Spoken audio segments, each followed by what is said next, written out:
तो ये आपका चैप्टर दूसरे का एग्जाम्पल नंबर 20वां है। देखिए क्वेश्चन आपका कह रहा है 8x³ या कि 8x³ plus y³ plus 27z³ minus 18xyz का गुणनखंडन कीजिए। ठीक है, सबसे पहले हम एक बार क्वेश्चन को लिख लेंगे। तो क्वेश्चन को हमने फिर से एक बार रिपीट कर दिया है। इसमें जो हमारी सर्वसमीका लगती है, सबसे पहले हमें सर्वसमीका को लिख लेना है, क्योंकि इसका गुणनखंडन हमें किसकी सहायता से करना है? सर्वसमीका की सहायता से ही हम इसका गुणनखंडन कर सकते हैं। तो देखिए इसका जो सर्वसमीका है तो वो है आपका x³ plus y³ plus z³ minus 3xyz equal क्या होता है बताइए? x plus y plus z whole square, यही होता है। फिर क्या होता है आगे? नहीं, ये नहीं होता। x plus y plus z into इसके बाद आपका होता है x square plus z square minus x y minus y z minus z x. ये हो गई हमारी सर्वसमीका। थोड़ी सी ये बड़ी सर्वसमीका है, लेकिन आप लोग ध्यान रखेंगे इसमें देखिए एक पैटर्न वर्क कर रहा है। पैटर्न देखेंगे, पहले इसमें 3 चर हैं। ध्यान रखेंगे, हम अपने पैटर्न के हिसाब से इसको पढ़ेंगे तो बड़े आसानी से याद कर सकते हैं, और पैटर्न ध्यान में रहेगा तो हमें नहीं भूलेगा। देखिए पहले इसमें 3 चर हैं, ठीक है ना, और पहला चर है इसमें x y z। तो पहले तीनों का क्या हो गया? क्यूब। फिर इसके बाद माइनस 3xyz, मतलब एक क्रम में है x y z। जब हम ABCD पढ़ते हैं तो x के बाद y आता है, y के बाद z आता है। इसके बाद इक्वल जो है तो सबसे पहले क्या होगा RHS में? x plus y plus z, तीनों का क्या हो गया? योग हो गया। फिर इसके बाद आप देख रहे हैं योग के बाद इसमें x y z तीनों की घात क्या हो गई? 2। फिर इसके बाद ये तीनों जो है प्लस में है, इसके बाद ये पहला दूसरा तीसरा ये तीनों किस में है? माइनस में है। तो देखिए चक्री क्रम में लिखे हैं x y y z z x, ठीक है ना। तो आप देखेंगे यदि इसका चक्री क्रम बनाए तो x आएगा, फिर y आएगा, फिर z आएगा, ठीक है ना। तो आप देख रहे हैं कि ये किस क्रम में बने हुए हैं? तीनों चक्री क्रम में, x y z z x, ठीक है। तो आप इसको पढ़ेंगे x³ plus y³ plus z³ minus 3xyz equal x plus y plus z into x square plus y square plus z square minus x y minus y z minus z x. ये हो गई हमारी सर्वसमीका। अब इसी सर्वसमीका की सहायता से हमें इस प्रश्न को हल करना है, ठीक है। तो आप लोग हल कर पाएंगे? चलिए इसको हल करते हैं। तो सबसे पहले हमें किस पक्ष को हल करना होगा बताइए? हम चलिए दोनों पक्ष को हल कर लेते हैं। यदि हम पहले पक्ष को हल करेंगे तो क्या होगा? इससे हमें x y और z के मान प्राप्त हो जाएंगे। बड़े ध्यान से देखिएगा, ये हमारा LHS है, ये यहाँ से यहाँ तक लेकर ये क्या है? LHS, और यहाँ से लेकर के यहाँ तक क्या है? RHS। तो पहले हम अपने LHS में इस क्वेश्चन को सेट कर देते हैं। देखिए यहाँ लिखा है 8x³। तो यदि हमसे पूछा जाए कि मैं आपसे पूछूं कि 8 का घनमूल क्या है? 8 का घनमूल 2, या कि एक ऐसी संख्या बताओ जिसका घन 8 हो, तो कौन सी संख्या है वो? 2। तो हम इसको लिख सकते हैं 2x का होल क्यूब। देखो 2 का गुणा 2 से 3 बार, 2 दूना 4, 4 दूना 8, तो ये 8x³ आता है, ठीक है। फिर इसके बाद क्या है? Plus y। देखिए y का गुणांक यहाँ कुछ भी नहीं है, तो जहां कुछ नहीं होता वहां गुणांक क्या लिया जाता है? 1, मतलब 1 तो y³ है कि नहीं है? तो आपको पता होगा कि 1 का घन क्या होता है?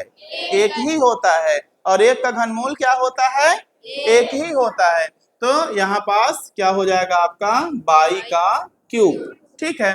फिर इसके बाद यहाँ प्लस का चिन्ह है, तो प्लस सर्वसमीका में जो मान दिए होंगे वही चिन्ह यहाँ हम लगाएंगे। अब जेड, अब बताइए 27 का घनमूल क्या होगा? 3। 27 का घनमूल 3, या कि एक ऐसी संख्या बताओ जिसका घनमूल 27 हो। नहीं, उसका घन 27 हो, तो 3 का घन क्या होता है? 27, यानी 27 का घनमूल क्या होता है? 27 का घनमूल 3, तो यहाँ पास आपको प्राप्त हो जाएगा 3z होल क्यूब। ठीक है ना। देखिए 3 का गुणा 3 से करोगे 3 त्रिकाई 9 और 9 त्रिक 27 और z का घनमूल करोगे कि घन करोगे तो क्या हो जाएगा z क्यूब। ठीक है ना। तो 3z से क्या प्राप्त हो जाएगा 27z क्यूब। ठीक है। इसके बाद काहे का चिन्ह है आपकी सर्वसमीका में माइनस का, तो माइनस लगा देंगे। देखिए हमें मिल गया 3 कहां से सर्वसमीका से। अब लिखा है into x into y into z, मतलब तीनों एक्स वाई जेड के मान किसमें है गुणे में। देखिए हमने इतना गुणनखंडन किया तो हमें एक्स वाई जेड का मान मिल गया, तो यहीं से एक्स वाई जेड के मान को उठा करके एक्स का मान 2x इंटू वाई का मान वाई इंटू जेड का मान 3z हमको यहाँ रख देना है। ठीक है। ये LHS हमारा क्या हो गया गुणनखंडन हो गया। अब हमें किसका गुणनखंडन करना है RHS का। ठीक है। तो इसके आगे अब हमको RHS का गुणनखंडन कर देना है। तो चाहो तो आप इसके आगे इक्वल का चिन्ह लगा लो, यहाँ स्थान नहीं है तो यहाँ से हम इक्वल का चिन्ह लगा लेते हैं, तो एक लाइन में पूरा यहाँ से यहाँ तक में हमारा क्वेश्चन सॉल्व हो जाएगा। ठीक है। अब यहाँ क्या लिखा है x plus y plus z, यहीं से उठा लेंगे x का मान x वाई जेड। अब तो सरल है, तो x का मान क्या लिखेंगे 2x, y का मान y, z का मान 3z, ये ब्रैकेट बंद। कितना सरल है। एक बार काम हो गया, x y z का मान मिल गया, उसको चुपचाप रखते जाना है, बाकी वहां कुछ भी करने की आवश्यकता नहीं है। ठीक है। अब इसके बाद क्या लिखा है एक्स स्क्वायर, तो x का मान यहाँ पास क्या है 2x, तो आपका हो गया 2x का स्क्वायर। ठीक है। तो आप यहाँ क्या कर दोगे 2x का स्क्वायर कर दोगे, तो 2 का भी स्क्वायर होगा और x का भी स्क्वायर यहाँ हो जाएगा। तो 2x का स्क्वायर हमको यहाँ पास लिख देना है। ठीक है। फिर इसके बाद अगला क्या है आपका, देखिए यहाँ पास दोनों हमारे छोटे वाले ब्रैकेट हो गए, तो जब दोनों छोटे ब्रैकेट हो गए तो यहाँ पास हम बड़ा वाला ब्रैकेट भी लगा सकते हैं। ठीक है ना। दोनों एक साथ हो जाएगा तो थोड़ा दिखने में अजीब दिखेगा और हमें समझ में भी बाद में नहीं आएगा। इसीलिए ब्रैकेट कितने प्रकार के बनाए गए हैं 3 प्रकार के, छोटा मझला बड़ा। तो यहाँ पास छोटा जनरली यहाँ मझला लगाना चाहिए, लेकिन बड़ा भी हम यहाँ लगा सकते हैं, यूज कर सकते हैं। इसके बाद क्या लिखा है प्लस, तो प्लस लगा देंगे बाई स्क्वायर, तो बाई की वैल्यू क्या है यहाँ बाई, तो यहाँ पास हम क्या लिखेंगे by square plus z square. देखिए जेड की वैल्यू क्या है 3z, तो यहाँ पास आपका हो जाएगा 3z का होल स्क्वायर। फिर इसके बाद देखिए यहाँ माइनस का चिन्ह लगा हुआ है, तो माइनस लगा देंगे। x की वैल्यू कितनी है 2x, तो यहाँ लिखेंगे 2x और ये काहे में होगा इनटू में, इनटू किसके साथ होगा बाई के साथ। चाहे तो हम इनमें भी ब्रैकेट का इस्तेमाल कर सकते हैं। फिर इसके बाद काहे का चिन्ह है माइनस का, फिर लिखा है बाई जेड, तो बाई की वैल्यू आपको पता है बाई, तो बाई इंटू जेड की वैल्यू क्या है 3z, जेड की वैल्यू 3z, तो यहाँ पास हम क्या लिख देंगे 3z। फिर इसके बाद फिर काहे का चिन्ह है माइनस का, जेड x लिखा है तो जेड की वैल्यू 3z, तो 3z इंटू x की वैल्यू कितनी दी हुई है यहाँ 2x, तो यहाँ पास x की वैल्यू हम पुनः से क्या रख देंगे 2x रख देंगे और इस ब्रैकेट को बंद कर देंगे। ठीक है। अब इसके बाद इसको आगे हल कर देते हैं। आगे हल करने का मतलब इनका आपस में हम क्या कर देंगे गुणा कर देंगे, और गुणा करने के बाद उसके मान को यहाँ लिख देंगे। देखिए इसमें तो कुछ नहीं किया जा सकता क्योंकि ये तीनों अलग अलग चर हैं, इसमें आप कुछ भी नहीं कर सकते हो। तो जब कुछ नहीं कर सकते आप इसको उतार दीजिए 2x plus y plus 3z। इसमें हम कुछ कर सकते हैं, चलिए आगे करते हैं इसको। 2x स्क्वायर है, तो 2x स्क्वायर से आप इसको क्या कर देंगे 2 का वर्ग करेंगे तो कितना आएगा 4x स्क्वायर। मतलब पूरे कॉन्फिडेंस के साथ बोला करिए, डर के बोलने की जरूरत नहीं है। 2 का स्क्वायर करोगे तो कितना आएगा 4x स्क्वायर। अब बाई है, जनरली इसका गुणांक 1 है तो ये बाई स्क्वायर ही रहेगा। 3z होल स्क्वायर, तो 3 का स्क्वायर 3 त्रिकाई 9, तो ये आपका हो गया 9z स्क्वायर। फिर देखो ये माइनस में है, ये प्लस में, प्लस माइनस माइनस, तो आपका हो जाएगा 2x बाई, क्या हो गया 2x बाई। फिर ये भी माइनस में, ये प्लस में, प्लस माइनस माइनस, यहाँ पास है आपका बाई और यहाँ 3z, तो ये आपका हो जाएगा 3/z, क्या हो जाएगा 3/z। ये माइनस में, प्लस में, प्लस माइनस माइनस, 3 दूनी 6, तो ये आपका हो गया 6zx, ब्रैकेट बड़ा वाला बंद।